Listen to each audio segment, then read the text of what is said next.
Hi, Bugaroos. Hope you're doing well. Today I'm going to reread a book to you that Miss Lucia read to you a little before break called The Day the Crayons Quit by Daywalt. And at the end I'm going to ask you a few questions, so if you want to discuss it with a parent, a brother, a sister, or even go get a stuffed animal that you can talk to, that would work as well, okay? So first I'm going to read you the book. And then at the end, like I said, I will ask you a few questions, so pay attention. The Day the Crayons Quit. One day in class, Duncan went to take out his crayons and found a stack of letters with his name on them. To Duncan. Hey Duncan, it's me, Red Crayon. We need to talk. You make me work harder than any of your other crayons. All year long I wear myself out coloring fire engines, apples, strawberries, and everything else that's red. I even work on holidays. I have to color all the Santas at Christmas and all the hearts on Valentine's Day. I need a rest. Your overworked friend, Red Crayon. There he is with all the red that he has to color.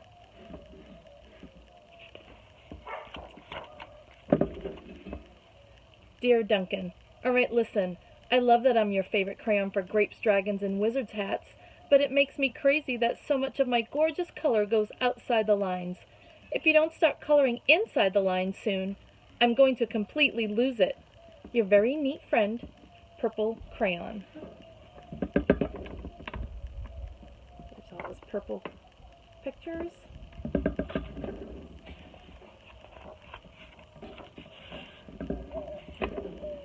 Dear Duncan, I'm tired of being called light brown or dark tan because I am neither. I am beige and I am proud. I'm also tired of being second place to Mr. Brown Crayon. It's not fair that Brown gets all the bears, ponies, and puppies while the only things I get are turkey dinners, if I'm lucky, and wheat. And let's be honest, when was the last time you saw a kid excited about coloring wheat? Your beige friend, Beige Crayon. There he is, all sad.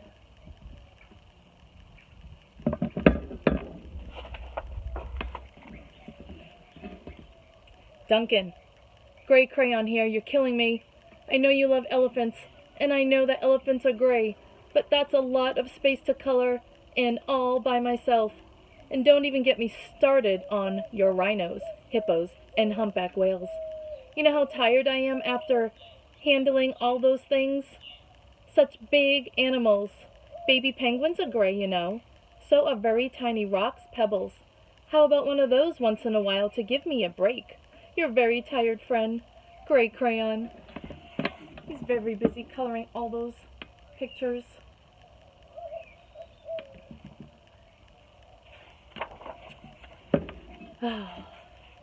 Dear Duncan, you color with me, but why? Most of the time I'm the same color as the page you are using me on, white. If I didn't have a black outline, you wouldn't even know I was there.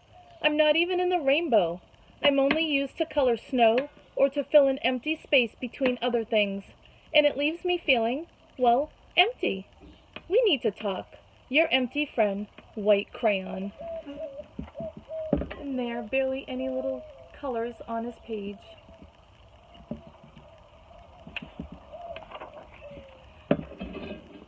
Hey Duncan.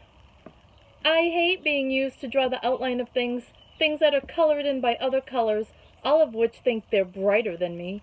It's not fair when you use me to draw a nice beach ball and then fill in the colors of the ball with all the other crayons. How about a black beach ball sometime? Is that too much to ask? Your friend, Black Crayon. And there's his pictures.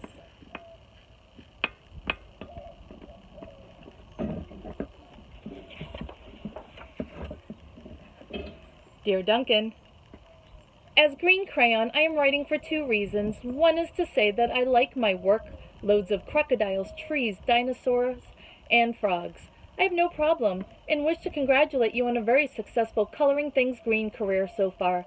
The second reason I write is for my friends, Yellow Crayon and Orange Crayon, who are no longer speaking to each other. Both crayons feel they should be the color of the sun. Please settle this soon because they're driving the rest of us crazy. Your happy friend, Green Crayon. Here's all his green pictures.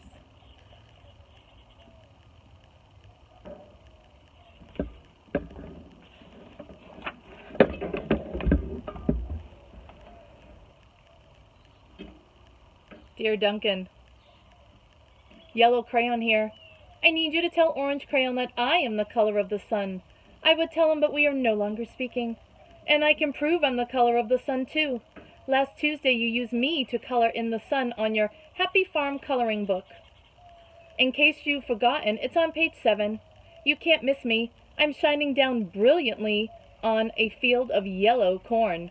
Your pal, in the true color of the sun, Yellow Crayon. And there's his coloring page to prove that he colored him yellow.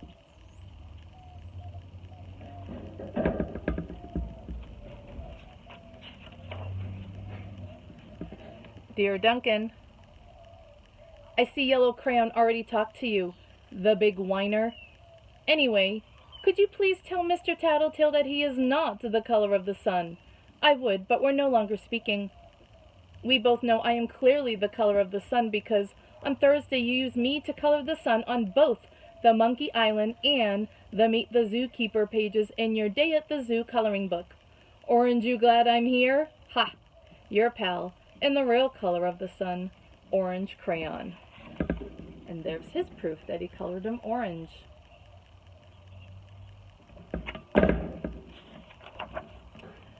Dear Duncan, it has been great being your favorite color this past year, and the year before, and the year before that. I have really enjoyed all the oceans, lake, rivers, raindrops, rain clouds, and clear skies. But the bad news is I am so short and stubby. I can't even see over the railing in the crayon box anymore. I need a break. Your very stubby friend, Blue Crayon. And there's all his pictures.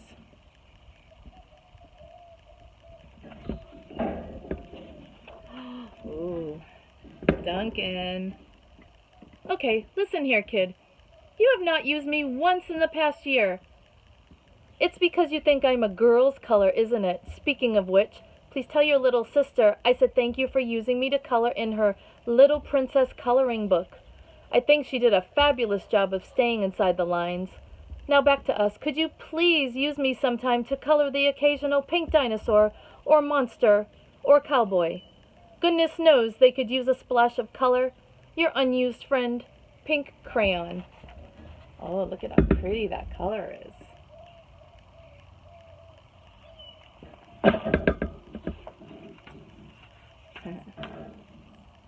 Hey, Duncan. It's me, Peach Crayon. Why did you peel off my paper wrapping? Now I'm naked and too embarrassed to leave the crayon box. I don't even have any underwear. How would you like to go to the school naked? I need some clothes. Help! Your naked friend, Peach Crayon. I know some other kids who like to peel their crayons too. Wonder who that could be.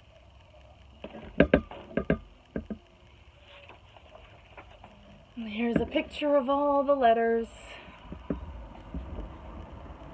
Well, poor Duncan just wanted to color, and of course he wanted his crayons to be happy, and that gave him an idea. Ooh. When Duncan showed his teacher his new picture, she gave him an A for coloring. Look at how pretty everything is. You know Mrs. DeHaan loves lots of color in your pictures. She gave him an A for coloring and an A+ for creativity. The end. I'm sure many of you remembered that book. What I'm going to do now is ask you a few questions.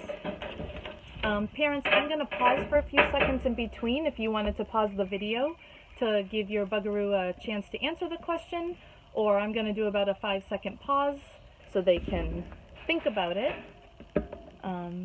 And then if you want to write them down and send them to me, send a picture to me via email, that would be great. Okay, first question. Number 1. Which color crayon colors fire engines, Santas, and hearts? Give you a couple seconds. If you know it, just shout it out. Okay. If you said red, you are correct. Good job. Give yourself a pat on the shoulder. Say, good job, me. Okay. Number 2. Which 2 colors were arguing and why? Think about it. 2 colors were arguing, and why were they arguing?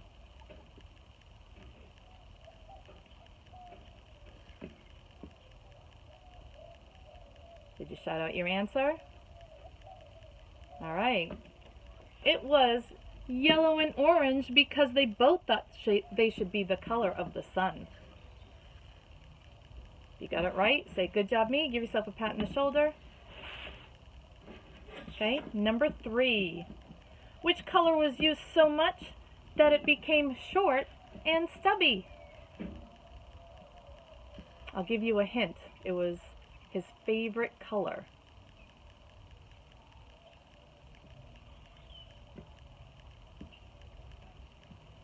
Okay, you ready? It was used so much, it was the color blue.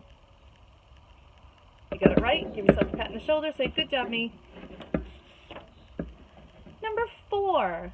What is the boy's name in the story that the crayons are writing to? The boy's name in the story that the crayons are writing to. And his favorite color is blue. Did you shout it out? Okay. You said Duncan. You are correct. Give yourself a pat on the shoulder and say, good job, me. And here is a bonus question. Hopefully all of you will get this one correct. What is my, Mrs. DeHaan's, favorite color? If you shouted out pink, you are correct. Good job, you guys. Everyone give yourselves a pat on the shoulder and say, good job, me. Thank you, guys. I hope you enjoyed the book.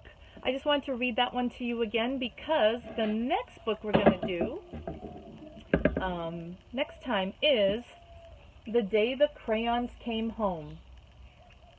We never got to read that, so I wanted to do that one as one of your lessons as well. Okay? I hope you have a good rest of your day. I miss you all, and I love you.